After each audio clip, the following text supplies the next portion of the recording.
जय सिया राम।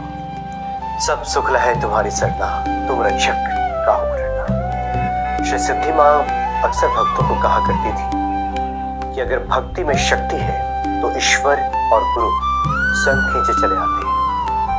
भक्त को ईश्वर को ढूंढने की आवश्यकता नहीं होती, बल्कि ईश्वर तो ऐसे भक्तों को स्वयं ढूंढते रहते हैं। ऐसे कई उदाहरण हैं। बाबा नीम करोली जी महाराज के भी कई ऐसे भक्त हुए जिनकी आस्था, जिनकी भक्ति बाबा जी के प्रति अटूट रही, तो बाबा जी स्वयं उन्हें ढूंढते हुए पहुंच गए। ढूंढते हुए ही नहीं पहुंचे, बल्कि उनका पूरा ख्याल रखा। उनको क्या चाहिए, उनके लिए क्या आवश्यक है, यानी हर चीज का ख्याल बाबा जी ने रखा। एक बार की बात है, बाबा जी के विदेशी भक्तों का एक दल भारत पहुंचा था, दिल्ली, और वहाँ जो कुछ भारतीय भक्त थे बाबा के, सब जब साथ में मिले तो एक योजना बनी कि हम सभी बोध गया चलते हैं। तो ये पूरा जो दल है बोध गया पहुंचा, वहाँ कुछ दिन रुका, कई प्रकार की साधनाएं वहाँ पे की, सीखी। उसके बाद जब सब लोग वहाँ थक गए तो ये फैसला हुआ कि बनारस चला जाए और वहाँ पे बाबा विश्वनाथ का दर्शन किया जाए, और हो सकता है कि बाबा जी से वहीं भेंट हो जाए, क्योंकि बाबा जी कहाँ पे हैं ये ढूंढना तो बड़ा मुश्किल है।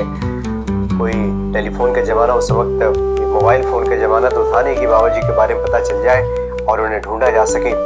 तो सब ने यही विचार किया कि हम लोग काशी चलते हैं, हो सकता है कि बाबा से वहीं भेंट हो जाए। तो ये पूरा दल काशी पहुंचा, बाबा विश्वनाथ का दर्शन सबने किया, लेकिन बाबा जी से वहाँ मुलाकात नहीं हुई। बाबा जी के बारे में कोई पता वहाँ नहीं चला। उसके बाद उसी दल में एक जो विदेशी सदस्य थे, उनका नाम है डैनी। वो बाबा जी के बड़े अनन्य भक्त थे, और डैनी की एक आदत थी कि जहाँ कहीं भी जाते थे वहाँ हनुमान जी की महिमा के बारे में लोगों को बताते थे, बाबा जी के बारे में चर्चा करते थे। विदेशों में जो अन्य भक्त हैं, जो सनातन संस्कृति के बारे में जिनको जानकारी नहीं है, जिन्होंने हनुमान जी के बारे में सुना ही नहीं था, बाबा जी की महिमा से भला वो क्या परिचित होते।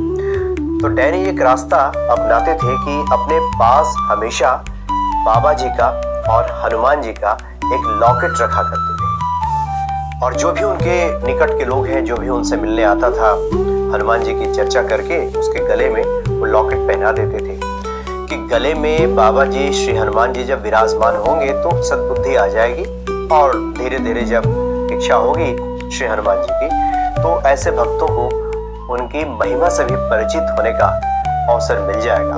यही उनकी सोच थी।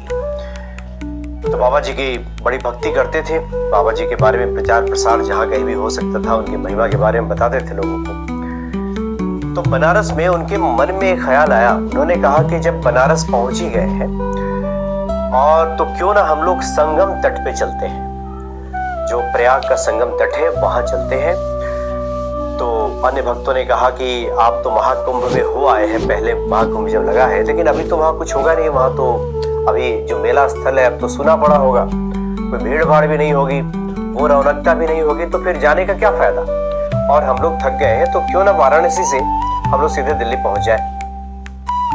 लेकिन डैनी जी ने कहा कि नहीं, चूंकि रास्ता वही है, हम लोग सड़क मार्ग से जब जाएंगे तो बनारस से इलाहाबाद होते हुए ही चलेंगे, और वहाँ संगम तट पे जाकर के स्नान करेंगे और उस पवित्र स्थल को आपको दिखाएंगे, और वो पवित्र स्थल का हम दर्शन कराएंगे जहाँ पे लेटे हुए हनुमान जी हैं, और वहीं से हम ये लॉकेट लाते हैं और भक्तों को पहनाते हैं। तो डैनी ने अपने विचार सब दल के अन्य सदस्यों के सामने रखा। सबका यही विचार हुआ कि ठीक है, आपकी बात हम मान लेते हैं और हम चलते हैं। तो सभी संगम तट पे पहुँच गए।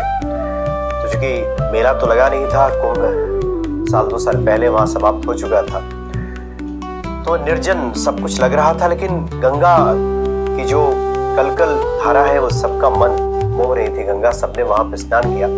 उसके पहले ड्राइवर ने कहा कि हम अपनी बस कहाँ खड़ी करें। तो डैनी ने कहा कि सामने हनुमान जी के मंदिर को दिखाया और कहा कि वहीं पे जाकर के आप बस खड़ी कर दीजिए। ड्राइवर ने जाकर वहीं बस खड़ी कर दी। तो बस वहीं पे जाकर खड़ी थी। सब लोगों ने जब स्नान कर लिया तो बस पकड़ने के लिए जाने लगे कि वही बस खड़ी है और वहीं हम लोग हनुमान जी के भी दर्शन करेंगे और उसके बाद बस से हम लौट जाएंगे दिल्ली। तो सदस्य दल के लोग जैसे ही आगे बढ़े, कुछ ही दूर आगे बढ़े होंगे कि रेत में बाबा जी खड़े दिखाई दिए। अब सबकी खुशी का ठिकाना न रहा कि जिनको ढूंढ रहे थे कहां कहां, तो बाबा यहां मिल गए संगम तट पे। दौड़ पड़े सभी, बाबा वहीं खड़े थे रेत पे। सबने जाकर के उनका चरण स्पर्श किया, अपना अहोभाग्य माना और बाबा से विनती की कि बाबा, ये तो हमारा परम सौभाग्य है कि आपके दर्शन हुए, आप हमें आशीर्वाद दीजिए। तो बाबा ने सबको कहा कि चलो हनुमान जी का दर्शन करें। सबने जाकर के वहां हनुमान जी का दर्शन किया। उसके बाद बाबा ने पुनः कहा कि अब तुम सभी मेरे साथ आओ। बाबा जी एक रिक्शे पे सवार हो गए और जो सदस्य दल के लोग थे सब बस में सवार हुए। आगे आगे रिक्शा चला और पीछे पीछे बस चली।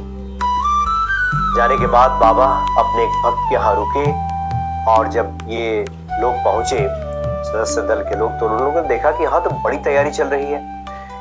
ये कुल मिलाकर के 20-25 लोग थे। ये सबके खाना खाने की तैयारी हो रही है। यहाँ पे रसोईया सुबह से ही लगा हुआ है, खाना तैयार किया जा रहा है। तो वहां के एक भक्त ने कहा कि बाबा ने पहले ही कह दिया था कि कुछ लोग आ रहे हैं जिनके लिए खाना तैयार करना है। वो सभी यहीं आराम करेंगे, खाना खाएंगे और उसके बाद अपने गंतव्य को प्रस्थान करेंगे।